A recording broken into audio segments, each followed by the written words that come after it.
bank yang non ribawi itu sejauh ini ada tidak? Atau memang itu yang diimpikan sebenarnya? Bukan masalah syariah atau tidak, tapi non ribawinya. Sejauh saya baca maupun dari diskusi teman-teman ya ada, tapi tidak di Indonesia. Kayak di Saudi, kayak Ar-Raji Bank atau apa itu yang disebutkan itu, minjem 1.000 balikin 1.000. Tapi mereka bisa hidup bank itu dari bisnis-bisnis yang mereka miliki, gitu loh. Nah, kalau di Indonesia sepertinya bank kayaknya kalau hanya mengandalkan dari jasa saja tidak bisa menutup. Misalnya kita punya tabungan di bank, per bulan bayar 15.000, nah itu transfer ke dirimu. Kalau misalnya RTGS kena 25.000, itu akad-akad sah di bank. Jasa boleh, aku transfer antar bank karena kalau di ATM kita berapa 7.500, itu sah. Itu pemasukan bank yang tidak mengandung riba. Karena jasa itu betul. Tadi ya. Nah, yang akad-akad yang mengandung riba ini kan yang sedang disorot oleh banyak pihak ini kan. Pertama adalah semua akad-akad yang berbau dengan pinjaman dengan kelebihan bayar.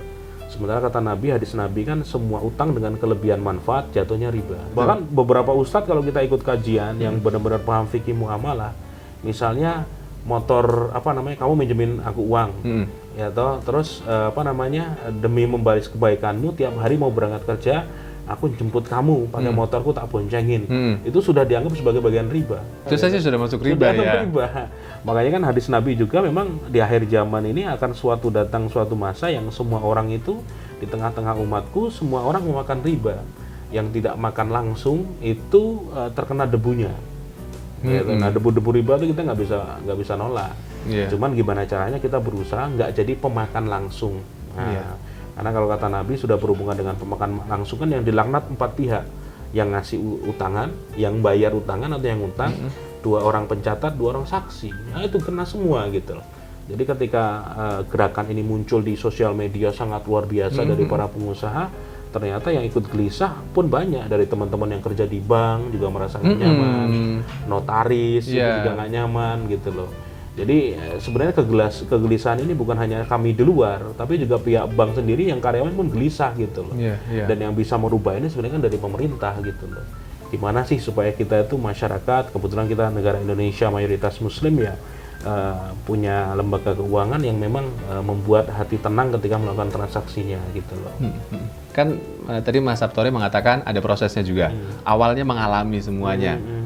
Momentum wake up call-nya itu ketika akhirnya ini riba nggak bener nih, saya harus mencari sistem bisnis lain yang mensejahterakan lah ya, bukan menguntungkan, yang barokah tetapi nggak riba itu, dan itu melawan sistem yang luar biasa deras. Bagaimana? Jadi ketika kita ngeyel dengan semua sistem kapitalis yang kita sadari, ternyata semua itu mental ketika kita sudah mengalami ketidaktenangan hidup maupun dalam bisnis. Teman-teman pada ngalami banyak. Apa realnya apa? Saya juga. Jadi kalau Mas Sabtory apa dulu yang bikin nggak tenang? Ketika kita sudah berani akad riba, terutama dengan akad yang sangat besar, kata Allah kan begini di dalam Al-Baqarah 278-279, wahai orang-orang yang beriman, tinggalkan sisa riba, karena Allah sudah mengharamkannya. Kalau engkau tetap ngeyel, bahasanya istilahnya, tetap kamu ngeyel ngambil riba, maka Allah dan Rasulnya akan memerangimu. Jadi kalau engkau tetap ngeyel, Allah dan Rasulnya akan memerangi. Kita diperangi oleh Allah. Dan para ustadz menjelaskan tidak ada ayat Quran yang Allah benar-benar nantang perang kecuali kepada para pelaku riba. Gitu. Jadi ini kan menjadi ketakutan buat kami, dan aku pun ngalami. Apa sih, hati nggak tenang atau apa gitu? Nggak tenang, bisnis bangkrut. Beberapa bisnisku bangkrut loh. Oh iya? Dan mulai mengalami banyak kesialan-kesialan, yang kantorku dibobol maling. Oh gitu sampai ya? 3 lantai ludes, nyaris kebakaran, ludes di trading forex yang penuh dengan riba, judi, dan horor. Banyak sekali yang selama 6 tahun ini saya ngalami, belasan, yang itu kalau saya rinci itu bikin nangis gitu loh. Ketika konsep yang saya tulis di buku ini, saya tulis di Facebook ini, banyak yang saya berubah tuh saya kaget. Hidayah itu mutlak dari Allah. Saya tuh hanya menuliskan kan. Hidayah itu mutlak dari Allah yang bisa menggerakkan suami, istri itu bisa bertobat. Mereka yang dulu gaya hidupnya glamor, itu bisa tiba-tiba, Mas kami punya mobil 3, kami jual beberapa untuk menutupi utang-utang. Sekarang kalau lihat saudara, teman, tetangga pakai mobil baru dan itu kreditan, saya tiba-tiba merasa kagum itu udah nggak ada lagi. Silaunya udah nggak kerasa. Silau kagum itu tiba-tiba hambar semua. Dan itu pun hadis Nabi juga kan. Jangan pernah engkau kagum pada orang-orang yang memperbanyak hartanya dari cara haram. Haram itu salah satunya dengan hutang riba tersebut. Baik. Gitu loh. Banyak orang yang melihat Mas Sabtuar ini setelah sudah jadi, sudah besar seperti sekarang begitu. Besar apa namanya? Badannya. Apa prestasinya dan yang lain-lain maksud saya. Nah, saran dari ahli yang sudah menjalani agar mereka bisa sukses dunia akhirat dan itu ukurannya nggak kaya, apa yang bisa Mas Sabtuari sampaikan untuk mereka? Kalau buat saya sendiri, saya ngerasa belum sukses sampai sekarang, dalam arti sukses itu ya kalau kita sudah sampai di depan pintu surga tinggal masuk. Wah, gitu loh. Itu sukses sebenarnya gitu. Saya pun ketika sekarang berani nulis buku ini, nulis banyak di Facebook dan menginspirasi banyak orang karena justru saya ngalami jatuh-jatuh berkali-kali gitu sampai ke bawah-bawah kan. Akhirnya sekarang pun saya berusaha bangkit lagi memperbaiki bisnis saya ya karena saya ngalami 6 tahun perjalanan yang salah gitu loh. Bisnis tapi ya hidup segan mati nggak mau, banyak utang di sana sini dan saya selesaikan satu persatu. Alhamdulillah sekarang saya sudah selesai semua kan. Dari sini justru saya semakin semangat. Saya ngasih testimoni ke teman-teman semua. Ternyata enak loh punya bisnis utang yang kalian tuh utuh gitu. Uangmu tuh kalau untung ya utuh, bisa bersedekah banyak ke panti asuhan. Engkau bisa nafkahi duafa anak-anak yatim tanpa harus terbebani oleh masalahmu sendiri. Baik. Gitu loh. Jadi kalau punya bisnis saya minta sabar. Ya, sabar. Dan arti bisnis itu ditekuni tahap demi tahap prosesnya. Jangan baru punya satu cabang, langsung pengen buka cabang banyak dengan cara utang. Buat apa sih gitu? Mendingan satu ditekuni, setahun, 2 tahun nggak apa-apa. Tapi nanti punya uang sendiri buka cabang kedua. Kalau nggak bersyirkah kerjasama dengan orang. Jangan sampai baru jalan ini nafsu, utang sana, bikin cabang sana utang lagi. Jangan. Sudah banyak korban contoh-contohnya.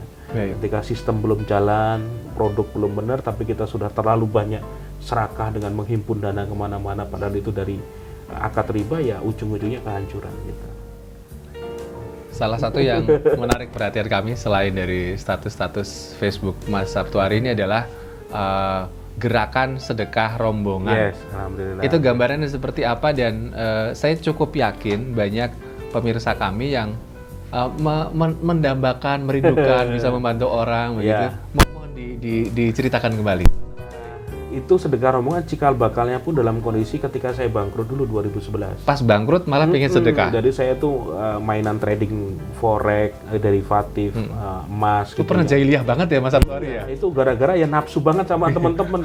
Ditawarin dalam sebulan itu bisa untung berapa juta gitu banyak. Akhirnya nafsu kan. Padahal nggak tahu ilmunya, nggak tahu hukumnya.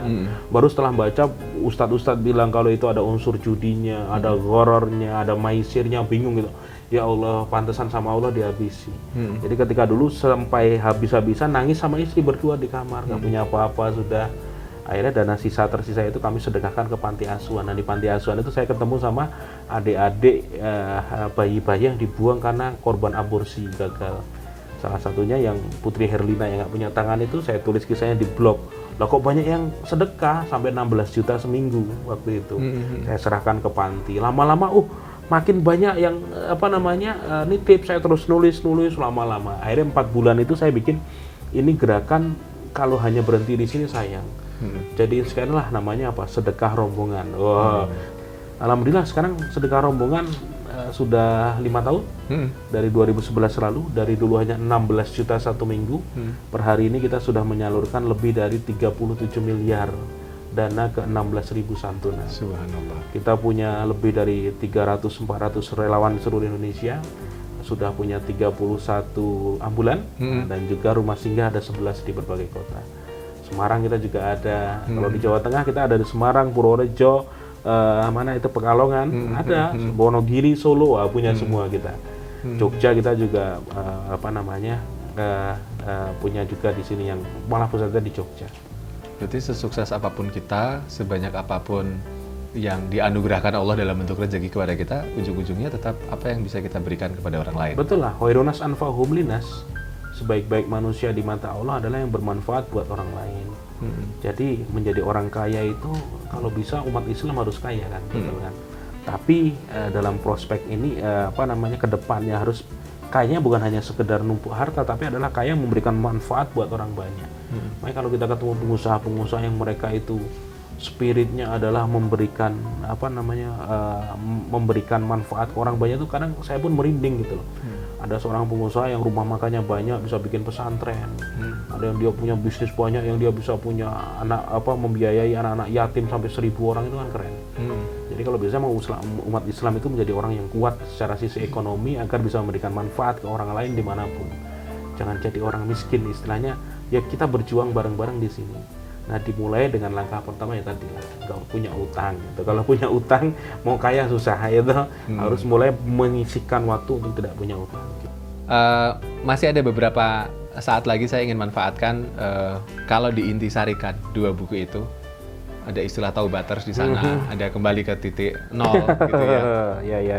Ya. Singkatnya, hikmah apa yang Mas Sabtuari rencanakan dari para pembaca juga para pemirsa kan? Ini semua min haitsu la yahtasib, dari jalan tidak terduga-duga. Dulu buku pertama tuh hanya pengen aku bilang sama editornya, mau bikin kayak orang lagi pengen mendobrak tangan kanan, tak bilang kayak gitu. Jadi nggak direncanakan begini nggak ya? Setelah jadi kok masih banyak ide ya, sekalian coba bikin tangannya satu sudah terbuka. Artinya ini sudah menjadi orang yang pasrah, taubat. Yang ini kan melawan, berontak. Yang ini tuh sudah taubat. Tangannya sudah terbuka. Betul, ya. Lah itu sudah jadi 2 buku. Laris pertanyaan, kok badannya nggak ada ya? Akhirnya meremen lagi, sudah jadi. Alhamdulillah, insya Allah ada 2 buku lagi di bawah ini. Jadi kalau disusun ini akan menjadi sebuah puzzle. Jadi menjadi tetralogi buku orang-orang yang tobat, yang pengen hidupnya lebih baik. Insya Allah nanti buku berikutnya adalah doa tak tertolak. Jadi kisah-kisah orang yang berdoa dan tidak ditolak. Dan terakhir adalah mencari jalan pulang.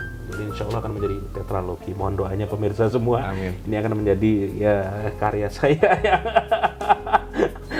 bisa menjadi dikenang selamanya, mengajak orang-orang dalam kebaikan gitu loh, insya Allah. Dan itu kalau nanti masih dibaca sama anak, cucu, cicit, wah, itu amal jariah itu ya. Supaya bisa seterusnya. Banyak orang yang terbebas dari jeratan hutang.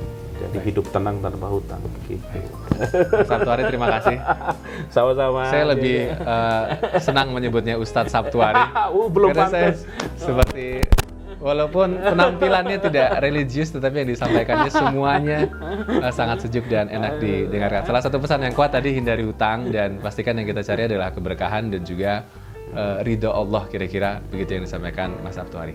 Mas Sabtuari, terima kasih sekali. Mas Rizky, mudah-mudahan tidak bosan, nanti kapan-kapan kita main lagi ke sini kalau diizinkan. Jay. Pemirsa, demikian program Saksi kali ini. Semoga Anda terinspirasi. Sampai jumpa di program Saksi selanjutnya. 1 kamera, 1 juta inspirasi. Saksi 1 kamera 1 juta inspirasi. 1 juta inspirasi. Saksi 1 kamera 1 juta inspirasi. 1 kamera 1 juta inspirasi. Kesini kan? Dikit-dikit atasnya, biar ada space dikit di kepala.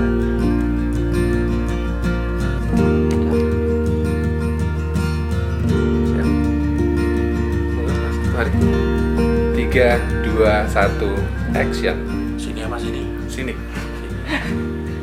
Halo, saya Sabtuari Sugiarto. Saksikan saya di Aksi 1 kamera 1 juta inspirasi. Saksi. Tadi apa? Aksi. Oke, ya wes. Emang namanya nggak ear catching mana? Halo, saya Sabtuari Sugiarto. Saksikan saya di Saksi 1 kamera 1 juta inspirasi hanya di TVRI Jateng.